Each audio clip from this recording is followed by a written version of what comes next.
Several years ago, Steve and I were talking about This and That, which, by the way, is the title of one of his previous books. In the course of the discussion, Steve was explaining his concept that what we do as poets, and particularly what we do when publishing the poetry and writings of other people, is a wonderful service to the muse.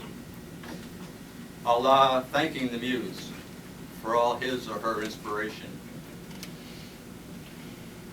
This service to the muse has been, is, and will be a large part of Steve's intention and purpose as a writer and as the founder and publishing editor of the Cafe Review. Service to the muse will always come back to you. And it comes back to Steve now in the form of Plumb Line. One of the characteristics of a well-written poem is that you can read it a second time as if you never read it the first time. And you can read it the third time without having remembered reading it the second time. I have read the poems of Plumb Line more than once, more than twice, more than 3 times.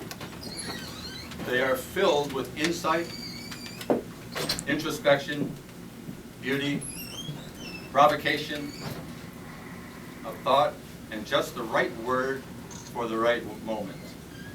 I'm sure you will enjoy reading them. Plumb Line, published by North Atlantic Books, paperback, 104 pages, $12.95, ISBN number 978-158-48941. Author and former Poet Laureate of Portland, Maine, Steve Luttrell. There's a subtle but sequential narrative to these poems that I've chosen to read tonight. As the poet Philip Whalen once said, he described them as a continuous nerve movie, which I think is good. But to use a more modern term, a thread that runs through the poetry. So before the poems from Plumb Line, I'd like to take the opportunity to take a quick look back with a poem or two from each of my previous collections before we land on Plumb Line, because there is that subtle narrative that works its way through the work. And so I think in some sense that poetry can be thought of as a call to witness, and what we witness is who we are. And so for me, and forever, the poems are, you know, it's like my arm, my leg, you know. And again, you know, Pound's emphatic insistence on make it new. And I would only add to Mr. Pound's insistence, make it brief. Because there is, it's difficult to get and keep attention in the digital age. I'm working with a filmmaker now who tells me that, oh, you don't want to make it more than a little bit of time, because people they just won't, you lose them after 5-10 minutes, which, you know, everything's kind of moving fast. So, to quote the bard, brevity is the soul of wit. And with that in mind, I offer these poems from, this is the first page of my first book, and it's for my father. It is called An Elegy of Sorts. It doesn't do to speak of omens now. The time is past, the turning back could change. The heat's gone out that fueled the surge toward testimony and completion. Memory has denied me. It doesn't do to speak of omens now. And language like a labyrinth of bleeding eyes goes on. And the reason I chose the word omen was on the day of my father's accident, we had seen a terrible accident, and my father said that morning, gee, whoever was in that probably didn't live. And about 8 hours later, it happened to him and he didn't live. So that was the word omen was chosen for that reason. He's the last of his kind. You know, I look at titles now and I think one of my favorite poets is The Belle of Amherst, Miss Dickinson, and she never, in her 1,776 poems, never titled one of them, which is pretty amazing. You know, it's like, gee, I really loved poem 976. Anyway, this is titled, and it's called He's the Last of His Kind. and his voice is heavy with the assembled virtues of his neglected saints. His eyes are silent movies reflecting the slow erosion of his faith. The dark season descends, and his voice cracks under the burden of his word. And so those are a couple of poems from my first book. Moving right along to the second book, so that we can get to the final one. I have a deep affinity for Portland because I'm at least third, possibly fourth generation. So people say, you know, how long you lived in Portland, and my response is usually before I was born. So, so this is Machigonne. Oh, Machigonne, your head wears a crown of buildings, a city skyline, a familiar history, a song and dance of days only partly imagined. Why not say this air is where I burn my own mortality? Why not say my long blue dream uncoils in your streets, oh Machigonne, your weathers are my age.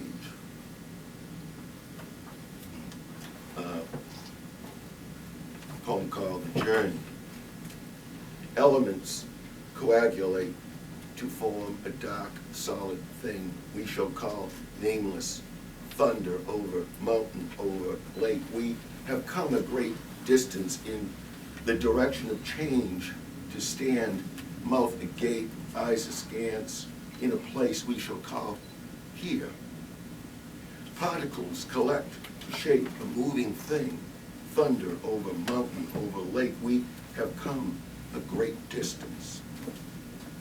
And I don't know at what point you begin to pick up the thread, but with some of the poets that I most admire, they began writing very long poems, and as they got late in their careers, and particularly in the case of Mr. Creeley, who I admired more than just by any poem, his late poems were very short. And I found recently that I'm kind of going in the other direction. I began with short, and the new poems from manuscript that I'll read a few are longer poems, and I don't really know what that means. It's a process after all, isn't it?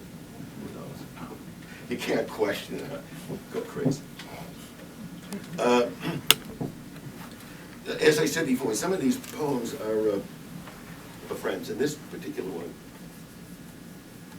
is for a very special person that I wrote more than a few poems for, but this was the first one, and it's called Meditations on a Red Couch. If we live for, in the moment, where does the moment begin? And do we live less some moments in that continuous story than other moments? And when is that moment where music with the speed of violins comes in? If we live for or in the moment, where does the moment begin? I'm reminded of the speed of violins, a joke told to me by someone who's here tonight, Joe. What we need is more violence. Violins?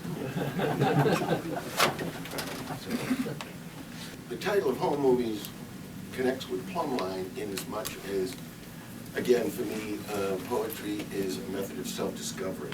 And so they are home movies. They're looking over my shoulder where I've the tracks in the snow, I guess. Anyway. For Oldson, late of Gloucester, drum the words with breath's precise percussion. To make of nothing something rare is then to do what gods do. Pound the air where measure makes a space. Let the echoes resonate one after each, diminishing with time. Drum the words, make the fact adhere as muscle then to bone. Tell me something, make it clear, drum the words, drum the words.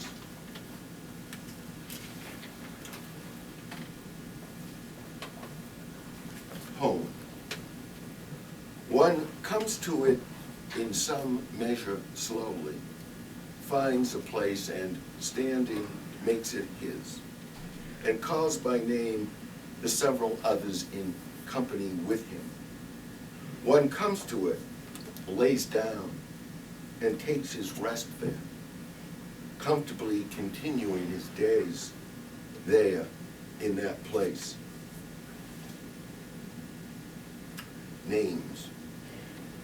Shadow gulls fly high above this town that keeps me in its grip of generations, where street names are the echoes of old blood. Father said he knew that man that died there, and we never once mentioned that again. Now, Father's dead these several years, and I still, on occasion, pass that place, recalling family names. So, now we are up to, well, actually, we're going to make a short detour to a little book that I collaborated with a wonderful printer here in Portland by the name of David Wolf. David is a very talented printer designer, and he and I collaborated on this. So the words are mine, but the tactile beauty of the book is David's. So here is the second in that string from Meditations on a Couch. This poem is called Skylight. Try to get through this. Lying on our backs, watching the sky through a skylight window just above our heads. Photons, neutrinos, and the light of long dead stars, and the dogs sleeping under the bed. Oh, here's another one. And this one is called Witness. The wide surf breaks aquamarine, curling over ancient weathered stones, receding in a pure white froth. This ocean, old as love, is our companion, yours and mine. And we are briefly witness to its beauty rolling with our words and music to our mood. And now we have arrived, somewhat surreptitiously, at Plumb Line.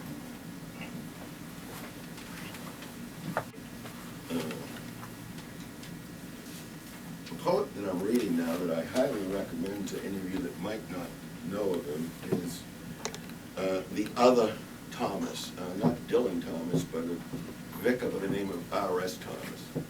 I'm sure Michael has read him, and I'm sure Ken has read him. A really wonderful poet. Welsh, came from very close to where Dylan Thomas came from, except he didn't die of alcohol poisoning in his 40s. He actually lived to be quite an old man. And one of his poems called Lore, he says, "What to do? Stay green. Never mind the machine whose fuel is human souls. Live large, man, and dream small." So that leads us to landscape with machines. Machines are our companions where we're going. Machines are our companions, all stainless in their steely skin, cold and so conclusive in their sadness. They know us by our touch, and no surprise they read our eyes with laser-like precision.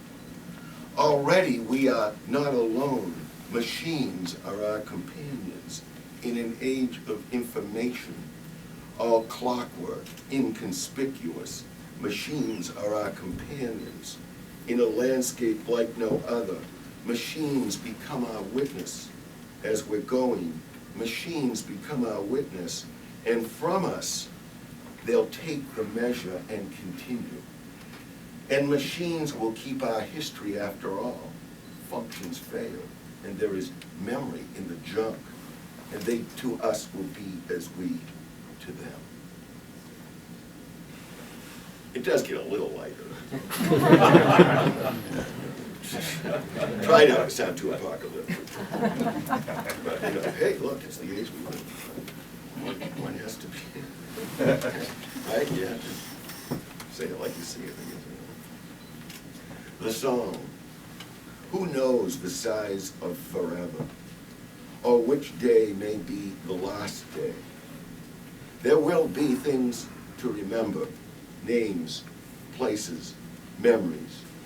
There will be things expected of you, but for now, enough to be present. No calendar or clocks to keep my measure, no distance out beyond my skin. Enough to hear the song in passing, to know it is as it was, always, timeless and without measure.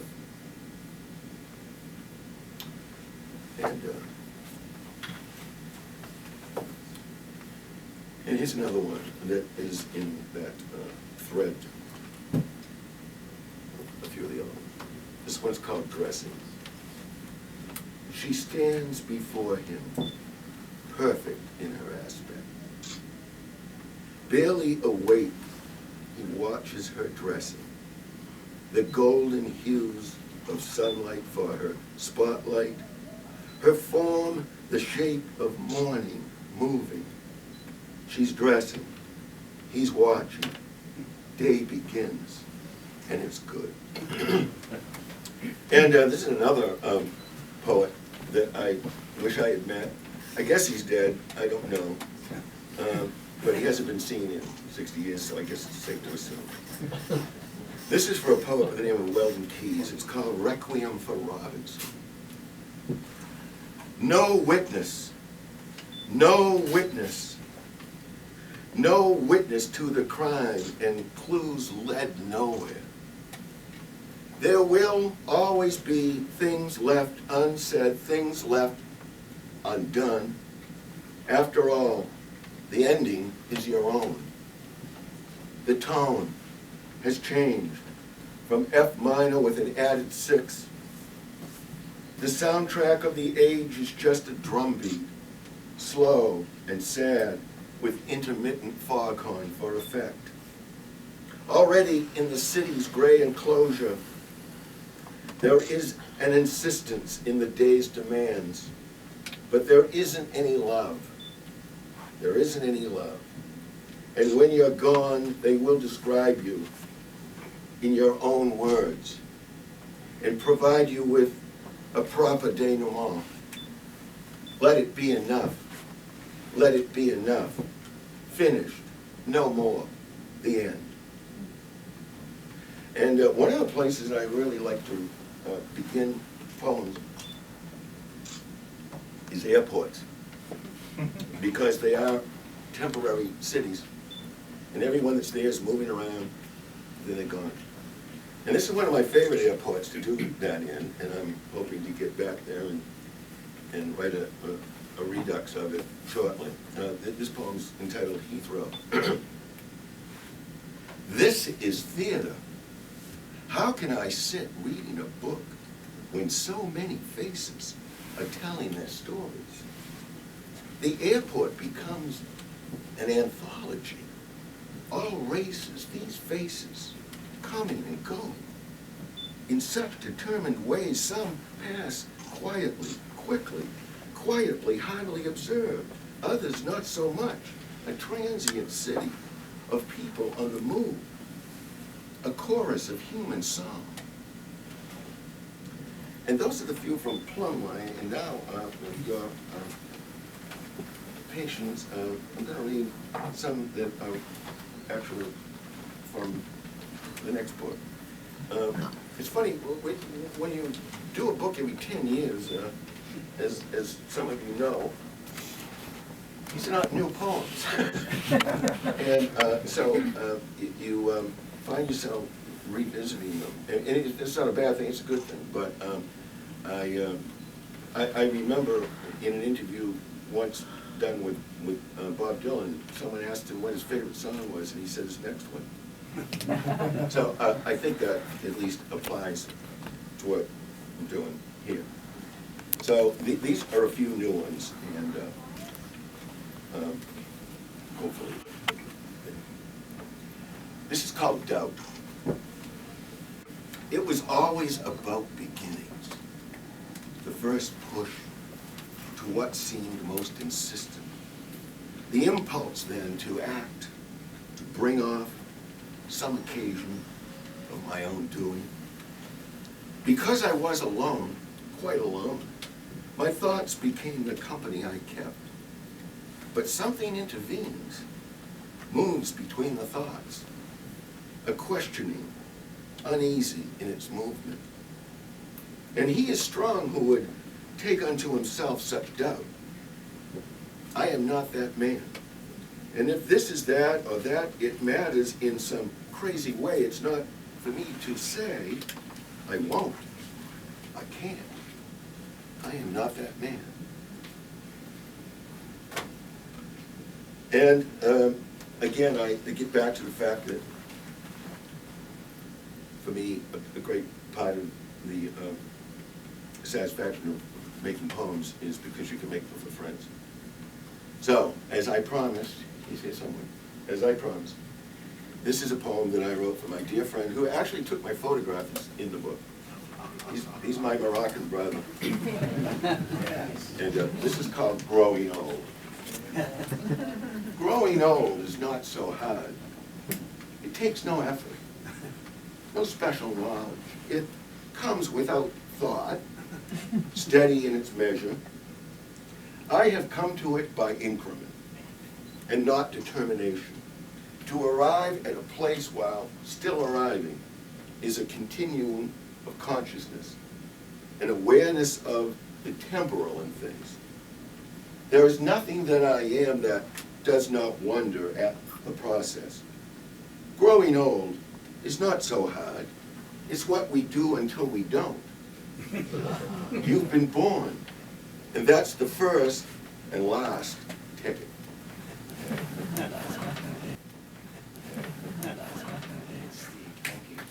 This poem is beginning with the line of inception. Today is made from yesterday, and all those many intervals between. Something set in motion will continue in its course, as they say. In the beginning, it was already too late. Death's knowledge not yet known, yet certain. A constant possibility as such, and all the little children unaware in their holy innocence. And the others, the elders, silent in their role as witness to time and death's insistence in the face of it.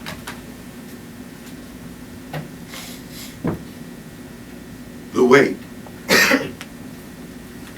There are those of us that spend their lives in waiting for love, for success, for something inexpressible, but strong in its insistence. There are those who say they waited, but no one came. No one came. And the weight of days became the weight of waiting, but no one came. No one came. There are those of us that spend their lives in waiting, and in the end, the only thing to come is death, and waiting was its measure. This is for my old friend, Henry Braun. And it's called Old Hills. Like a wildflower, you have broken the soil in the deep Maine forest, in the shade of tall pines and old hills where no one ever goes but the spirits of the dead. Across the hours, I hear a bird call, a sorrowing song, like a prayer to the wind. Days of glory be. It's time to go back, alone, the way you came.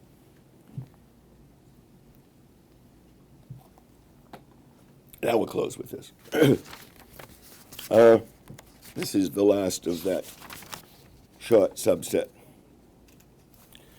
And this too begins with a line from an emerging poet that I'm expecting great things from.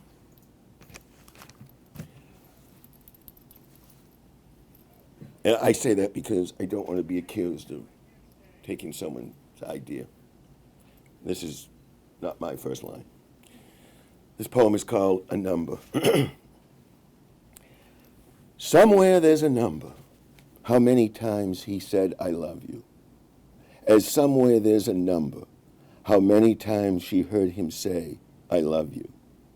Somewhere there's a number, an infinity away. Thank you very much for coming, and drive safe.